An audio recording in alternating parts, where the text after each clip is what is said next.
Para uma palavra, e eu acredito que Deus quer definir ou redefinir a nossa vida com Deus, a nossa identidade de cristão, de filho de Deus. E eu meditei sobre a vida de um personagem bíblico que para mim é um dos grandes homens de Deus da Bíblia, dos personagens mais tremendos de todo o Novo Testamento. É João Batista, o profeta. Para esses tempos de crise, para esses tempos de transição, Deus sempre levantará pessoas. Em todo o histórico bíblico, irmãos, Deus sempre levantou pessoas. Deus sempre levantou homens, profetas ousados, cheios do Espírito Santo, para um tempo de transição, para um tempo em que muda toda a perspectiva daquela história. Então João tem algumas marcas importantes, características importantes, e eu particularmente gosto muito de ler e estudar a vida de João Batista. Tem a ver conosco, tem a ver com a nossa vida. João foi o precursor, João foi o anunciador, a voz profética que trouxe o Messias. Em um tempo de turbulência, um tempo de tormenta, ele veio anunciando nas margens do Jordão, pelos desertos, onde ele vivia, que era chegado o reino dos céus. E esse profeta, ele tinha um jeito muito particular, era um homem muito diferente. E para esse tempo, creio eu, que Deus levantará pessoas diferentes, pessoas que serão ousadas no profético. Deus vai desatar uma unção sobre algumas pessoas. Tomara Deus que você seja encontrado, que você seja um João Batista dessa geração para esse tempo e para a sua geração também. Eu quero mencionar em 3 pontos aqui importantes, ou seja, 3 falas a respeito de João Batista, 3 textos bíblicos que me chamou muita atenção, que vai fazer parte da nossa ministração e da nossa reflexão. E a primeira está no capítulo 1 do Evangelho de João, no verso 19 a seguir, diz assim: este João Batista, este foi o testemunho de João. Quando os judeus lhe enviaram de Jerusalém, sacerdotes e levitas, para lhe perguntarem: quem és tu? Ele confessou e não negou. Confessou e não negou: eu não sou o Cristo. Mais importante do que saber quem é, ou seja, para descobrir quem somos, é necessário saber quem não somos. Porque senão vamos correr o risco de viver com uma identidade falsa. João tinha convicção, ele não era o Cristo. Ele sabia quem ele não era. Ele tinha convicção de que ele não era o Cristo e que ele era apenas aquele que iria abrir o caminho, a estrada, o trilho profético para o Messias, para o Cristo. Ele sabia, tinha convicção que ele não era o Cristo. Isso nos revela a importância da identidade. Aqui, como esse vídeo do Vagnão falou, que Deus vai levantar pessoas debaixo de um posicionamento de filhos de Deus. Saber quem somos, saber a nossa identidade, vai nos levar adiante. Saber quem somos, identificar aquilo que realmente Deus chamou para fazer nesse tempo, vai fazer toda a diferença no profético. Ei, você que nunca fluiu, você que nunca ousou em algum momento no profético, você tem que descobrir logo para o que você veio, quem é você, para você não viver ancorado numa identidade que não é sua. Por que João não assume a identidade do Cristo para ele? Por que João não reconhece, ou seja, não tira proveito da identidade do próprio Cristo? Porque há uma responsabilidade sobre Cristo que João não suportaria carregar. Quando nós vivemos sem a nossa identidade, ou quando vivemos debaixo de uma identidade alheia, corremos o risco de não suportar a responsabilidade, a carga profética ou destinatória que foi dada a outra pessoa. Jesus era o Cristo, ele veio com um propósito de salvação. João não. João não era o Salvador, e ele não poderia levar esse fardo, ele não poderia levar essa carga pesada. Então ele agora abre mão de tudo isso, porque ele tinha convicção da sua identidade. Irmãos, esse tempo é um tempo de transição, de mudança, nunca mais voltaremos a ser os mesmos. Até esses dias atrás ninguém sabia o que era um QR Code. Hoje todo mundo faz pagamentos pelos QR Codes. Antes ninguém sabia o que era um Pix, ou o que era... Esses nomes começaram a fazer parte desse novo normal. As igrejas começaram a investir e transmitir seus cultos, desde as igrejas menores. Isso que era bem visto nas grandes catedrais, nas grandes igrejas. Então o novo formato começou a fazer parte, começou a mover. Essa pandemia mexeu com as estruturas, com as bases da igreja, com as bases da sociedade. E nós, irmãos, precisamos definir logo quem nós somos para poder atuar nesse tempo que vai pedir de cada um de nós, exigir a ousadia profética. João só foi profético e só cumpriu porque ele definiu logo, ele não era o Cristo. Segunda afirmação do próprio João, está no capítulo 3 também do Evangelho de João, no verso de número 30. Ele diz, eu vou ler um pouco antes para que você entenda o que está acontecendo. Verso 22 diz assim: depois disto foi Jesus com seus discípulos para a terra da Judéia, ali permaneceu com eles e batizava. João estava também batizando em Enom, perto de Salim, porque havia ali muitas águas, e para lá concorria o povo e era batizado. João ainda não tinha sido encarcerado. Ora, entre os discípulos de João e um judeu suscitou-se uma contenda a respeito da purificação. E foram ter com João e lhe disseram: mestre, aquele que estava contigo além do Jordão, do qual tens dado testemunho, está batizando, e todos lhe saem ao encontro. Respondeu João: homem não pode receber coisa alguma, o homem não pode receber coisa alguma se do alto não lhe for dado. Vós mesmos sois testemunhas de que eu vos disse: eu não sou o Cristo, mas fui enviado como seu precursor. O que tem a noiva é o noivo, o amigo do noivo que está presente e ouve muito e se regozija por causa da voz do noivo, pois esta alegria já se cumpriu em mim. Verso 30 que eu queria frisar com vocês, de uma fala de João Batista: convém que ele cresça e que eu diminua. Essa frase aqui de João define quem João é, no sentido de que há uma postura que Deus quer desenvolver na igreja nesse período em que estamos vivendo. Há uma postura de humildade, de aceitação de quem nós somos e do que viemos fazer. Sabe, irmãos, se livrar desse orgulho, dessa prepotência, dessa ideia de achar que nós somos alguma coisa. Irmãos, é bom a igreja despertar logo, porque eu tenho visto e estou acreditando, e essa semana tive comentando com alguns irmãos, que nós estamos vivendo um período de cativeiro. Essa pandemia nos isolou em casa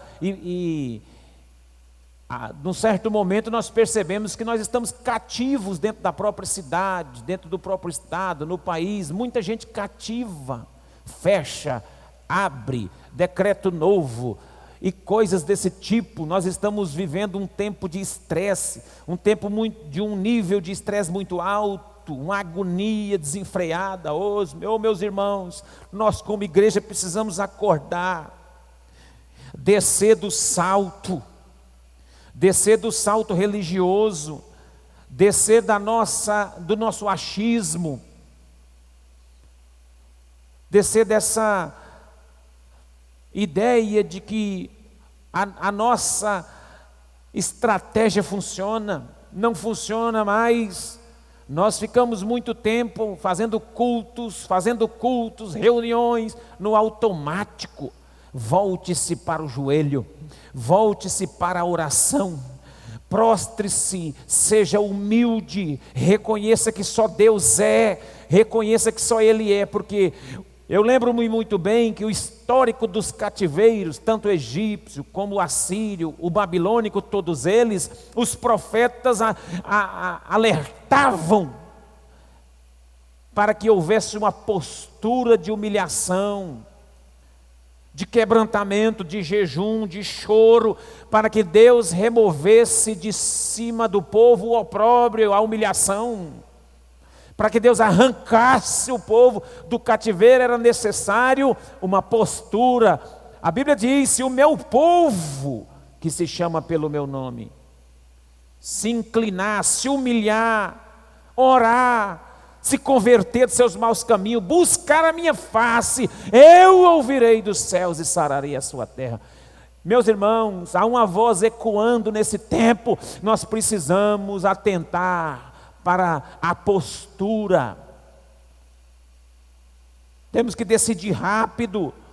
As pessoas estavam falando aqui com João, houve uma contenda e dizendo: João, sabe aquele que você apresentou, o Jesus, o Cristo, aquele Messias, ele está do lado de lá batizando muito mais do que você. Quiseram incitar o ego de João, quiseram inflar o ego do profeta, quiseram levantar o ego dele para que houvesse ali uma ciumeira, uma inveja, uma contenda. Irmãos, durante muito tempo, durante alguns momentos aí, pouco tempo atrás, nós vivemos isso, igrejas contra igrejas, ministério contra ministérios, pastores falando mal de outros, líderes falando mal de outros, gente que não dá conta de congregar na mesma igreja porque está emburrado com o outro, gente fazendo contenda, disse-me diz com um e com o outro, por causa do ego, porque não tem humildade para reconhecer, como João Batista reconheceu, que só Jesus é, e que ele tem que diminuir. Eu quero ser profeta de Deus para a sua casa, para a sua vida essa noite. Diminua, abaixa o tom da sua voz. Você não é tudo isso, não. O precursor do Messias reconheceu que ele não era nem digno de desatar as correias da sandália. Quem você pensa que é, irmão? Ô irmã, quem você pensa que é? Diminua para que ele possa crescer através de você nesse tempo. E eu estou falando da parte de Deus para toda a igreja. Depois você encaminha esse vídeo para muita gente nas suas redes sociais, porque nós dependemos de uma palavra. Essa postura fala da dependência que nós temos que ter diante de Deus e crer que Ele é soberano, que Ele é tudo e que nós sem Ele não somos nada. E por último, o último momento de reflexão que quero fazer ainda no Evangelho de João. As três aqui no Evangelho de João, só que essa no capítulo de número 10. Capítulo de número 10, a partir do verso 40 diz assim, João 10, 40, acompanhe comigo aí. Novamente se retirou para além do Jordão, para o lugar onde João batizava no princípio, e ali permaneceu. Aqui é Jesus, irmão, Jesus foi para lá novamente. Aí verso 41, e iam muitos ter com ele e diziam, olha que frase, olha que palavra, olha o que o povo falava. João aqui já não estava mais, mas olha o testemunho de João Batista aqui, sendo reverberado por todo o deserto, sendo reverberado por toda a Judéia, Galiléia e toda a região. E iam muitos ter com ele e dizia: realmente, João não fez nenhum sinal. Porém, tudo quanto ele disse a respeito deste era verdade. Irmãos, eu fiquei impactado com essa frase. João não estava mais. Olha o verso 42. E muitos creram em Jesus. E muitos creram nele. Jesus então retorna, porque ali era a rota de Cristo. Naquele lugar onde João batizava no princípio, Jesus estava ali e muitas pessoas estavam ali. E o texto vai dizer que muitos chegaram em Jesus e disseram: realmente, João Batista não fez nenhum sinal. Interessante, irmãos, o ministério de João Batista foi um ministério muito rápido. O homem morreu aproximadamente com 6 meses de ministério. Uma morte trágica, teve a sua cabeça arrancada, colocada numa bandeja, a pedido de governantes endemoniados, para celebrar festas demoníacas. O profeta foi entregue assim. Mas o profeta cumpriu aquilo que Deus chamou para fazer. O profeta era somente uma voz, um eco, que serviria para abrir caminho para o Messias. E agora eles estão testemunhando para Jesus: olha, realmente, e para o povo que estava em volta, João não fez nenhum sinal. Nesse tempo, ei, olha para mim, olha aí, você que está aí nos ouvindo, cultuando conosco, irmão, presta atenção nisso, presta atenção. Deus não te chamou talvez para fazer nenhum sinal, mas Deus te chamou para falar a verdade a respeito de Jesus. João não fez nenhum sinal, porém tudo que ele falou a respeito de Jesus era verdade. Ele veio com um propósito. Qual era o propósito dele? Falar a respeito de Jesus. Ele veio para anunciar o Messias. Ele veio para trazer a revelação do Cristo. Ele veio, esse era o propósito dele. O propósito dele era ser a voz que clamava no deserto. É a voz que anunciava o Messias, um novo tempo. E sobre esse assunto, pela qual Deus incumbiu João de falar, esse assunto, João não deixou nada para trás. João foi completo. João completou a carreira, completou seu ministério. João cumpriu o que foi dito para ele fazer. Aí eu te pergunto, e você? E eu? E a igreja de Jesus? Será que nós sabemos a nossa identidade? Temos uma postura diante de Deus de reconhecer quem Ele é? E estamos falando tudo, ou estamos cumprindo tudo em relação àquilo que Ele mandou? Você tem feito realmente a vontade de Deus, aquilo que Ele quer para você, irmão? Alinhamento é a palavra de ordem. Coloque-se na posição de vaso. Saiba, Deus te chamou para fazer algo e você não tem feito. E enquanto a igreja não se posicionar nessa direção, o cativeiro não acaba, não passa, não cessa. Nós estamos ouvindo aí, tem muitas coisas, uma delas que a vacina não garante total imunidade. Olha, gente, isso é uma aflição. Estamos vivendo debaixo de aflição. Quando para muitos a vacina é o socorro que viria para nos livrar disso, muitos falam, olha, não garante totalmente. Irmão, isso é uma aflição, mas eu sei o que garante a imunidade do povo de Deus. É o povo reconhecer quem Deus é. É primeiro saber quem é, depois reconhecer quem Deus é, e em terceiro lugar, fazer tudo que Deus mandou fazer. Essa é a vida de João Batista. Ele sabia quem ele era. A partir do momento que ele reconhecia que ele não era o Cristo, ele sabia quem ele era. Ele sabia a postura que ele tinha que tomar. Reconhecer Deus, reconhecer o poder de Deus, e ele cumpriu tudo que Deus mandou ele fazer. Você tem cumprido a risca o que Deus está mandando você fazer?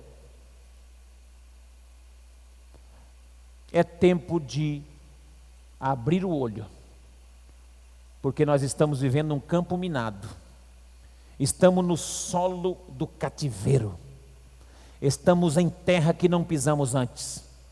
O tempo agora é um cativeiro, é um solo que você não andou. O caminho que nós estamos andando nesse tempo, no dia que se chama hoje, nós nunca andamos antes. Nunca nós passamos por um período como esse.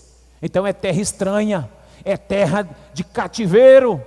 Eu e você estamos vivendo em caminhos, lugares que nunca vivemos antes. E assim, todo o nosso ser deve se prostrar a Deus e reconhecer quem Ele é e cumprir o que Ele está mandando fazer. Ah, é para orar, então eu vou orar. É para buscar, eu vou buscar. É para inclinar, eu vou. É para fechar, eu vou. É para parar aqui, mas não paro no meu espírito. Paro presencialmente, mas não paro espiritualmente. A igreja pode até parar em alguns cultos presenciais, mas ela não para no espírito. No espírito ela congrega em casa. No espírito ela congrega no quarto. No espírito ela prostra em oração no meio de uma praça, dentro de um hospital como esse médico aqui que nós estávamos vendo, congregando, orando. Sabe, porque quando acabam os recursos humanos, Deus vai levantar uma geração com o recurso divino, sabendo o que é que tem que ser feito. Essa pergunta fica no nosso coração essa noite: o que é que eu tenho feito e se realmente eu tenho feito o que Ele quer que eu faça? Você tem feito alguma coisa? Sim. E se tem feito, é o que Deus quer que você faça?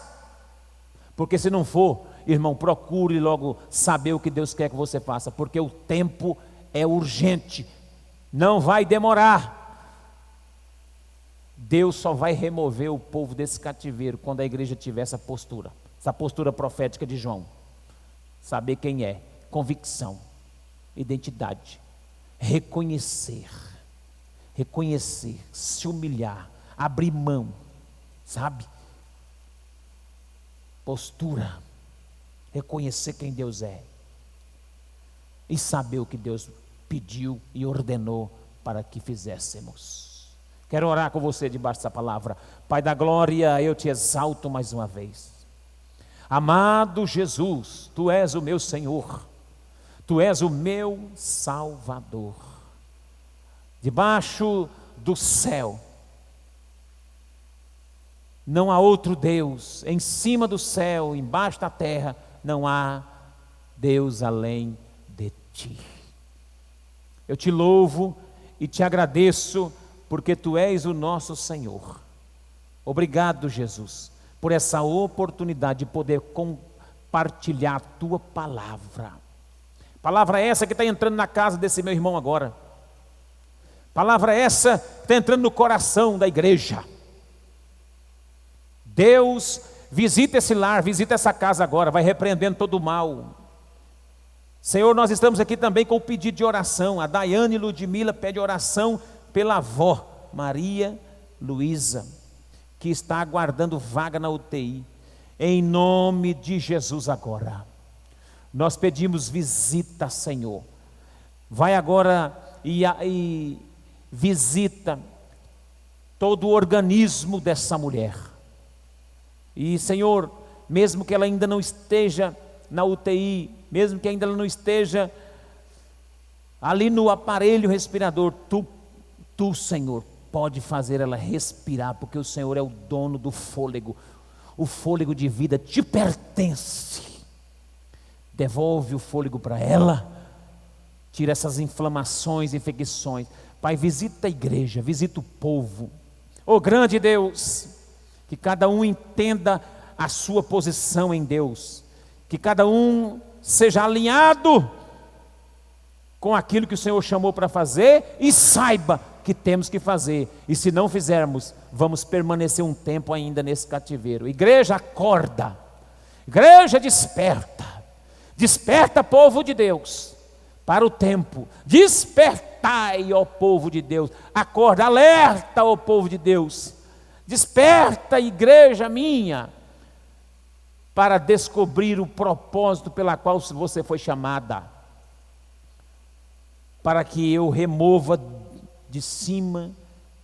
de ti a humilhação, a peste, a praga. Pai da glória, eu te exalto por esse culto, por essa palavra. Abençoa o teu povo aí, que está conosco, em nome de Jesus. Cada um seja alcançado, para a glória e honra do Senhor. Amém. Amém, meus irmãos, glória a Deus, que Deus te abençoe muito mais, na presença do Senhor, há poder no nome de Jesus. Amém? Vamos terminar nosso culto, concluindo, nós já demos alguns avisos aí, mas só para frisar, domingo teremos nosso culto presencial, às 8 e às 9 horas da manhã. Amém? Se inscreva, coloque seu nome, qual culto que você quer participar, tem um link disponível aí. E antes um pouquinho, no sábado, só para lembrar, aqueles que puderem, que estiverem realmente, só se você não puder mesmo, para você não passar aqui, 11 horas da manhã do sábado, das 11 até 10 para meio-dia, estaremos em clamor, só no sábado. Aí a semana que vem nós voltaremos a orar novamente. Vamos fazer uma semana de oração intensiva aí, clamando, pedindo a Deus, orando por pedidos, orando por pessoas, pela cidade, pelo estado, pelo país, pela nossa vida. Que Deus te abençoe aí. Um abraço a todos, que o amor de Deus, a graça do Filho, a consolação do Espírito Santo seja com toda a igreja de Deus. Um abraço, muito obrigado por estar conosco. Deus abençoe aí, você e sua casa, em nome de Jesus. Graça e paz, meus irmãos, Deus é bom em todo tempo. Estou aqui para fazer um comunicado a toda a igreja diante do novo decreto aí de enfrentamento ao Covid-19. Nessa quinta-feira, às 18 horas, teremos um grande clamor presencial na igreja, das 18 às 19. Isso se repetirá também no sábado, às 11 horas, até o meio-dia. Então eu conto com você para a gente estar intercedendo, orando e buscando a face de Deus. Os cultos de quinta-feira, às 19h30, serão apenas online. No domingo, serão presencial, às 8 da manhã e às 9. Em ambos os cultos terão a ministração da ceia. Eu conto com a sua presença. Para facilitar, foi gerado um link para você marcar o seu nome no culto que você deseja ir, ou às 8 ou às 9. Lembre-se, a capacidade é reduzida. Você tem que entrar no link disponível e se inscrever para estar conosco nesse domingo de manhã para celebrarmos a ceia do Senhor. A igreja não para. Qualquer coisa nós estaremos aí avisando vocês. Continue buscando a Deus, a face do Senhor. Vamos como igreja também contribuir com esse tempo para que haja uma diminuição da propagação desse vírus maldito. E que Deus abençoe a nossa cidade, o nosso estado e o nosso Brasil. Em nome de Jesus.